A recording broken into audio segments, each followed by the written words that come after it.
Ibinahagi ng singer-songwriter na si Eunice Rain ang saya na mapabilang sa music label na Off the Record para sa bago niyang kanta.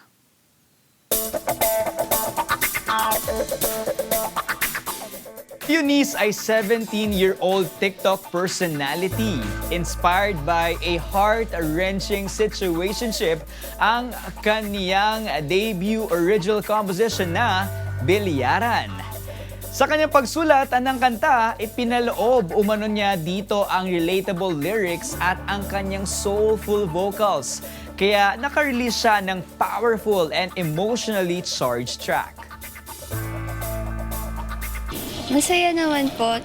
I'm really enjoying kasi ang daming opportunities bigla. Tapos parang I get to share my music and yung pinaghirapan po ng tatay ko, like, it's paying off and I'm so happy and grateful. Isa sa mga musical influences ni Eunice Rain ang singer-songwriter na si Naglabas. Nakalabas na at maaari nang ma-stream sa iba't ibang music streaming platforms ang kanyang debut single.